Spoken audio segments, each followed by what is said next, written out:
What's going on, YouTube? It's your boy Jeremy Wormy, and I'm in an earlier video, I talked about a bunch of the cope that's going on currently on Twitter in regards to the Marvels flopping. And my God, did it flop hard! And it all started off when those reviews started coming out, and I have to have it on Top Critic because Top Critic. Remember, guys, when it comes to critic scores on Rotten Tomato, top critics are the people that work for like Variety, Deadline, New York Times, Huffington Post, people like that. Because when you go to all critics, oh look, it's sitting at a 62%. Oh, that's wonderful. That's nice. That's cool. Because this involves all your shills, your CBRs, Screen Rants, Kotakus, Grace Randolph, people like that. So top critics is where you ought to go. Oh God, look at that beautiful Rotten rating. And when it comes to the audiences, I get it.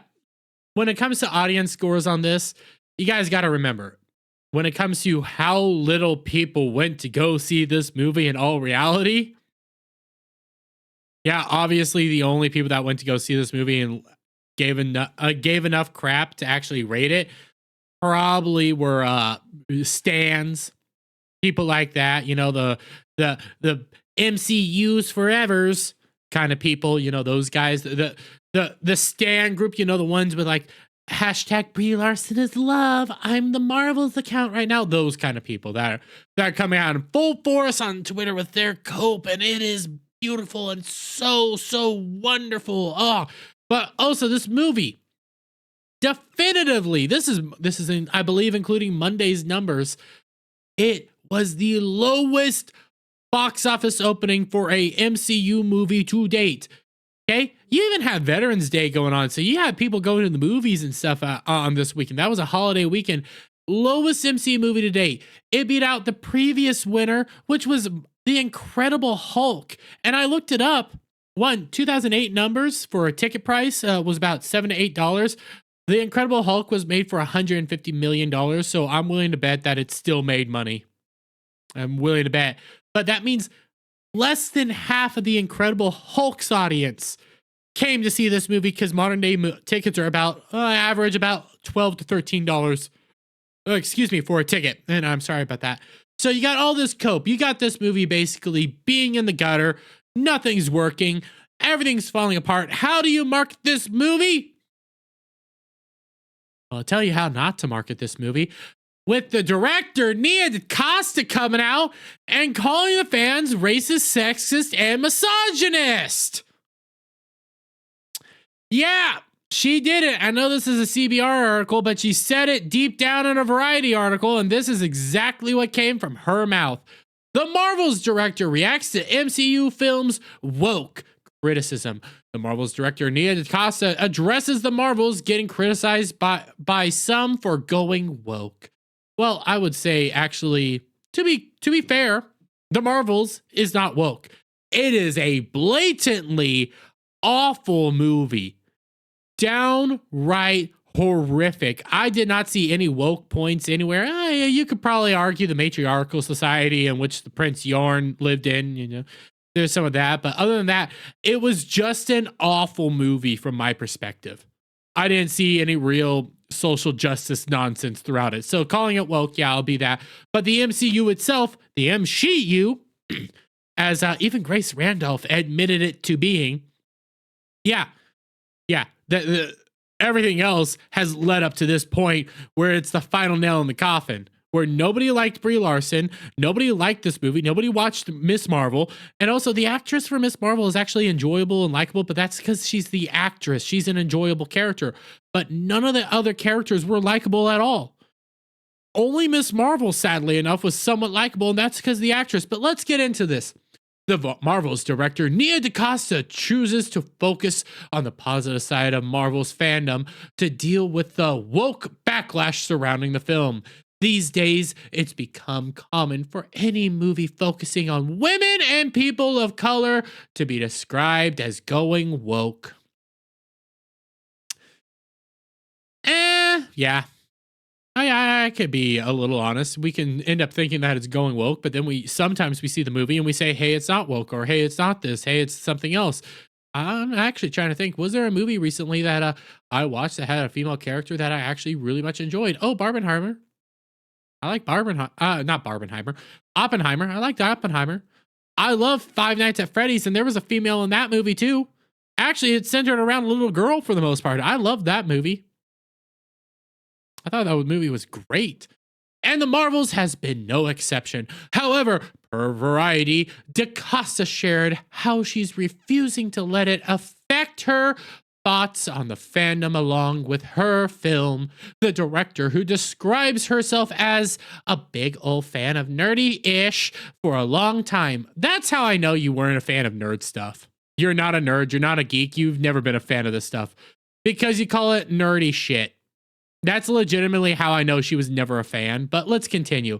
Explained how she's able to ignore the more toxic criticism from the certain subsect of the fan base by keeping her attention on the other part that welcomes civilized critique. I doubt she's watching EFAP, because EFAP broke down this movie perfectly, and they still struggled with it because it's such a disjointed mess. But let's see what she had to say, shall we? Because I also went to the Variety article. This is buried deep in it, but she does say this. These are the exact words from the Variety article.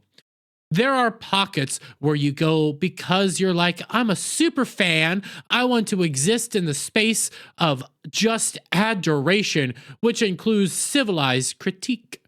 Oh, so she's talking about people like New Rock Stars, people like I'm willing to bet. What's the one guy? I can't think of his name. Used to work with the. I can't think of his freaking show. God, he did the whoa clip. Somebody's got to tell me in the comment section. You know, those people, the shills, the people that are going to come out here, give the movie an 8 out of 10, even though behind the scenes they're saying that it's like a 2 out of 10, and are just so willing to. For Disney, because they got to get that access. They got to get that access. You know, we got to get that pat in the butt. You know, the exact thing Gina Carano criticized. But yeah, those are the people she thinks do civilized critique. DaCosta said, then there are pockets that are really virulent and violent and racist and sexist and homophobic and all those awful things. And I choose the side of the light. That's the part of the fandom I'm most attracted to. Just a dumb decision. You know all the cope that's going on right now on Twitter in regards to all this. And I did a video just recently. Links will be up above about everything that's going on right now. Just a quick thought. Maybe don't call the fans that have been super pro, like the fans, the actual people that have the money that are actually laughing at this, you know, the real people. And I went through a whole thread of the people that are being like attacking us still. Maybe don't go after the actual fans that once loved this property. Maybe the people that care about this property and everything. Maybe don't do that. You know, the exact reason that led you to this point. Oh, but you know what? My movie's failing, so you know what we're going to do? We're going to go out there and we're going to call the fans virulent. I don't even know if I'm saying that word right. Violent, racist, sexist, homophobic, and all those awful things. Man, that's so wonderful to get called over and over and over again to the point that it means literally nothing. That's what we're dealing with. And Nia DaCosta, man, you know exactly how to market your movie when your actors can't do the marketing for you. Just shit on the fans. That's what it always boils down to. And I'm going to leave it there, guys. Thank you for watching this video. If you liked my comments and everything, leave it a thumbs up. Share it out, friends. Hit that like button. Leave a comment down below on what your thoughts are on this wonderful Nia DaCosta shitting on us for not liking her movie. That's what it boils down to. She's mad that we don't like her movie. But give me your thoughts on all that down in the comments below. And also, guys, Christmas is just around the corner. And check out coffeebrandcoffee.com to get some wonderful things for your loved ones. What's going on, guys? Listen, I don't know about you, but I like to indulge in some of the liquids of fun times, okay? And oftentimes I wake up the next day with a headache and stuff like that. And to be honest, the only way that truly helps cure these morning blues, as I would call them, would be coffee. And you know who puts out good coffee, guys? CoffeeBrandCoffee.com. Listen, Coffee Brand Coffee is an American-based company. It was founded by the Quartering. He's going out there. He just wants to sell you coffee. He doesn't want to sell you a political opinion. He doesn't care what your politicals are. He doesn't even care what your cultural opinions are, okay? He just wants to come out here and sell good American coffee sourced here in the States. It is all fantastic and amazing. You have 4,000 verified reviews. Most of them are 5-star, 4-star. People are loving this. And I don't blame them, because when you take a look at some of these flavors, you got bourbon flavored coffee. God dang, that sounds amazing. You got Gunpowder Green Tea. I like the boom boom sticks, and I want to know what's going on right there. And when I drink CoCo, I haven't drank it in a while due to the keto diet, trying to lose some weight. But when I do drink CoCo or anything like that, I like some sweetness, I like some richness, and I like some enjoyability in my CoCo. That's why I'm taking a look over here at this rich caramel CoCo. I mean, just think of how amazing it is. And guys, if you go to Coffee Brand Coffee, which links will be in the description down below, you can use coupon code BACKTACO, one word, BACKTACO, and you can get 10% off your purchase. That's coffeebrandcoffee.com, coupon code BACKTACO.